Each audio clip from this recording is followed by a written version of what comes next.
Okay, so from now, how do you see this conflict,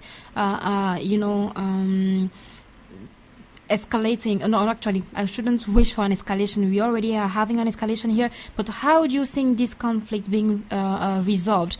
What do you believe can be done or should be done to lead us toward a resolution? Yes, thank you for this question, Farida. You're welcome. The Central African Republic, as you know, is a failed state at this time.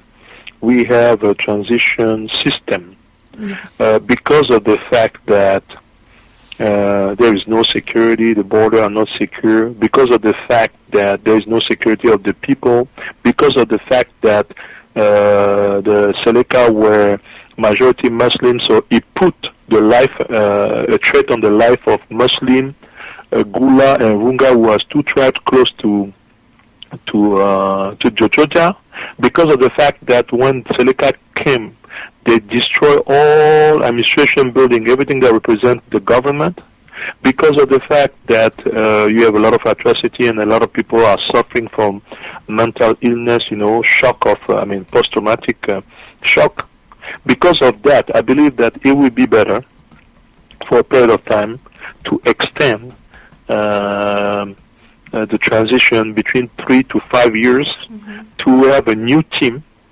Probably it would be better to have people won't like what I will say, but I think at this time we need maybe as a president and prime minister, we need a military guy as a president because you have to solve all the situation of the security and everything, and a civilian, and that can make a very good government to be able to rebuild at first, to secure the border, to secure the people, to protect the minority Muslim, Gula and Runga, to rebuild the administration, to rebuild the force of defense, that means army, police and gendarmerie, to be able to treat the people against all the post-traumatic syndrome, to put a truce and reconciliation process to bring the people together, and to prepare all the elements you need to organize an election. So this will take a little while to happen.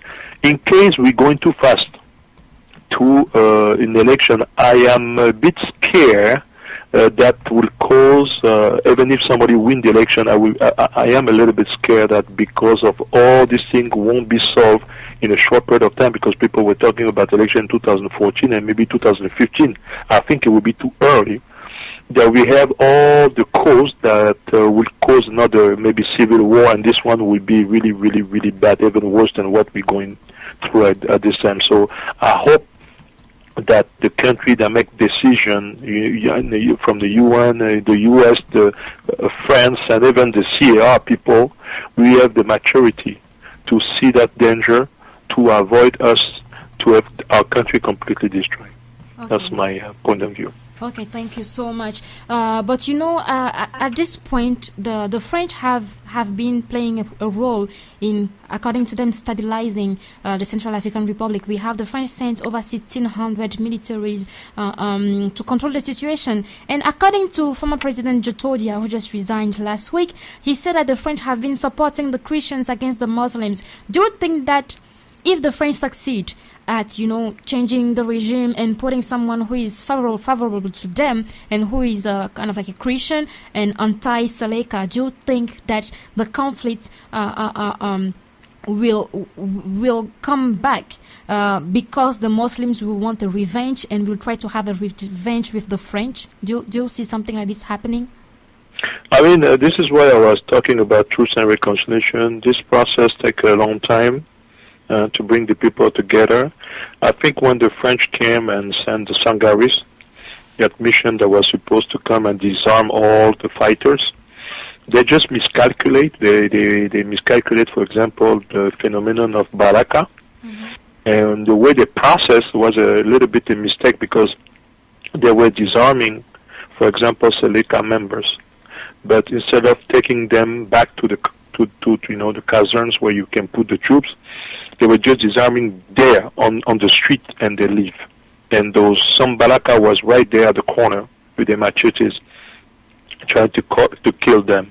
And because of the fact that some Muslim probably with the Seleka coming were involved with the Seleka doing some wrong things, people, unfortunately, they make a shortcut and they say because that happened, so all the Muslims are bad, so we're going to do that. And this is what we're going through at this time. So this is why I was advising, if that mission needs to be successful, first of all, we need more troops. I don't think with 10,000 troops we can secure a big country like CAR, which is bigger than France and Belgium together. We will need probably 15 to 20,000 troops because we have to secure and the border, the inside of the country, and the capital we have, which has 1 million people inhabitant. So if we don't do those things, the international community is going to have to come back again to help us. So they have to think twice. If they want to do something to help us, they really need to put all the means they need to bring the troops and to the certain way to be with us in that process.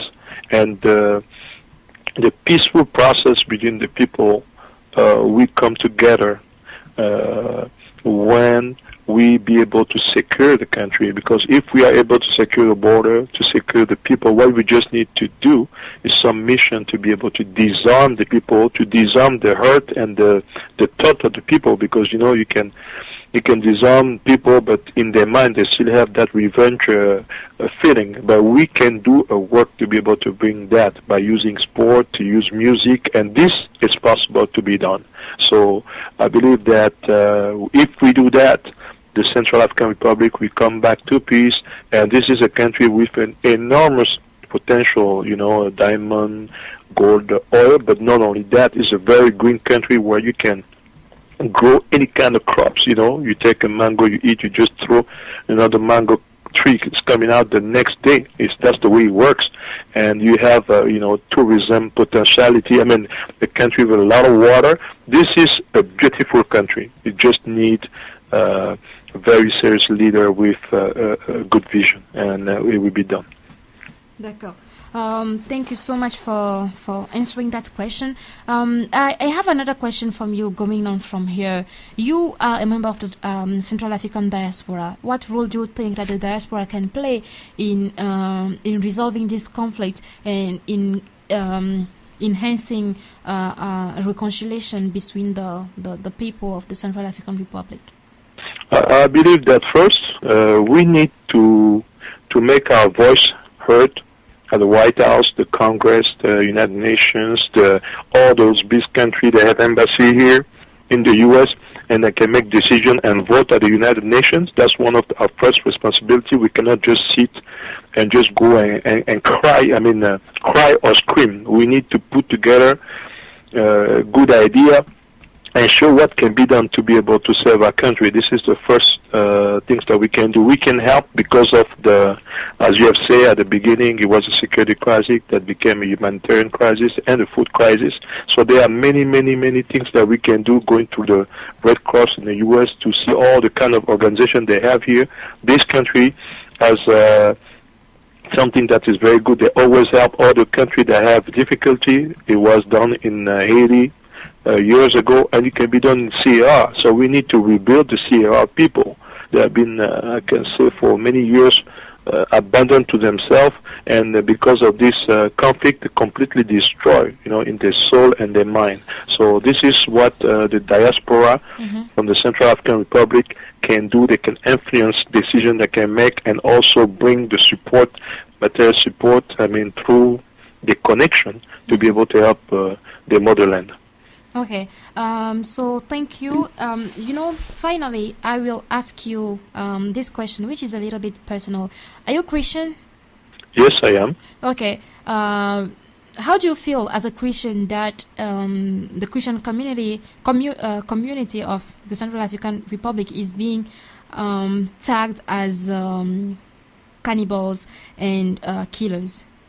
I'm very grieved because of that, even years before, when they tried, before even to talk about the fact that I am Christian and the situation that we live, and the fact that cannibalism case, years ago, when they tried to remove Bokassa, they were trying to say that Bokassa was cannibal, and was not true. And then you have that case, and as a Christian, I believe that many things could have been done to avoid that.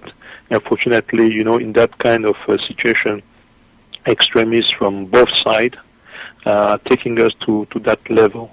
And this is why you see all those killing. I have cousins, some of them are Muslim, so I love them dearly. And when I see what's going on, I am even scared for their life sometimes. But I am so grieved by the situation that somebody can kill somebody else just because of hatred of people that push them to go and kill just blindly. So I believe that this should not happen. And we have been manipulated for years. Today's Christian Muslim, before it was one tribe against the other tribe, and we have to find a way to educate our people to avoid that kind of attitude. And this is the way I feel as a Christian. I mean, it's just a disaster. It's like the devil is there, and we're praying, and he continues to destroy, to steal, and to kill. And I believe that this will stop. I have the hope that my country will be a great country in the next 10 to 15 years. D'accord. Thank you so much. But, do you have any grief against the Muslim community? Oh, no, not that. If I have what? Do you have any grief toward the Muslim community? No, I don't think I have any grief. I believe that we have been, in my country, it was the first time that I hear something about Christian versus Muslim, or non-Muslim versus Muslim. So I believe that, as I said, you have some extremists that are going to use, on both sides, even on the Muslim side, they're going to use some weakness of the people and put the people together. I don't have any griefs towards them. I just hope that they understand that we live in the same country. And there is no reason, for example, it was a guy close to an advisor to Joshua who were talking about secession. There is no reason, and there will be no secession over there, and we will continue to live together as it was before. Okay. Is there currently any effort that is being made by the Christian community of the Central African Republic outside of the country to explain the current situation and to take action against the violence that is being orchestrated by the Christian, the called Christian community in Central African Republic? Is there any action that is being taken by other Christians to stop the violence? Oh yes, from the beginning, the Archbishop of the Catholic Church, one of the president of the Protestant Church, and even the imam of the Muslim community, the one that is the head of them, they have been working together. The imam live where the Archbishop is living because he was threatened by extremist Muslims. So they have been working together. They go from neighborhood to neighborhood to bring people to understand that they cannot do that. But, they are human. Even if they pray, they're still human. And because of the fact that, as I told you, if you drug some people are, they take drugs, they drink stuff, and they're not going to listen to what you say. So they have been working. If it was not the Archbishop, this country would have been completely, even worse than that, because he was the one. He went with the imam and the other pastor, and went around the world and to be able to explain what's going on in CAR. And that's why the light came, and people start to look at us as a human being and not a forgotten nation that people was not were not really care before.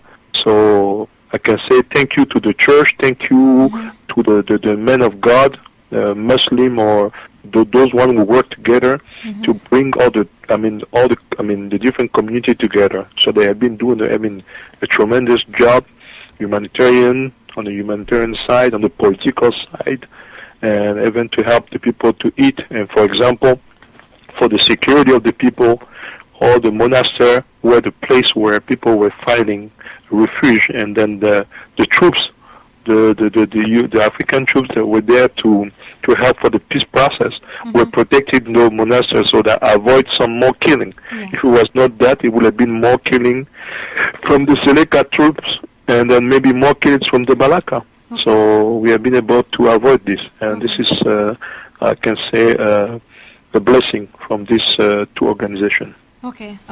Well, I hope that the conflict in the Central African Republic will find a solution soon, and the people of the Central African Republic will regain peace and have the ability and opportunity to rebuild their country and to put themselves on the right track. And I also hope that from both parts, the Muslim and the Christian side, there won't be any grudge held against each other, and there will be initiatives that will help for the peace building process and for the reconciliation process, though there can never be a reconciliation without truth and justice. But we hope that the Central African Republic people will be able to put themselves together and to try to find common ways and common grounds to rebuild the country and to restore peace into the country. Thank you so much, Mr. Pelema Pehoua, for being with us today. We truly appreciate all your insights you've provided to me and to our listeners. It was a great show, and I really, really, really thank you for being here and for finding the time in your busy schedule to be on Sierra Radio and in Countdown. Thank you so much. Thank you, Farida. If I may, I just want to add something. Okay, sure. I just pray that the spirit of Nelson Mandela, that kind of man, can be an inspiration for us. Okay. When South Africa almost collapsed in '94, we thought that the country would be completely broken down, and they will be able to pull this country together and to be united, despite the killing, all the killing going on at that time. So I hope that spirit will come on CR, and we will see a light coming out of this country. All right. Thank you so much for these final words. It was a great pleasure. So, dear listeners, we really appreciated your attention and your fidelity. Thank you so much for listening to us today. It was a great pleasure discussing the Central African Republic's current political crisis with you guys. We hope that you will be tuned this week at the same time, 8 p.m., and hopefully we'll have the chance to discover the political situation of another African nation. If you have any question before then, please feel free to send me an email on faridabemba@gmail.com, and Farida Bemba is spelled Faridabemba. Once again, thank you for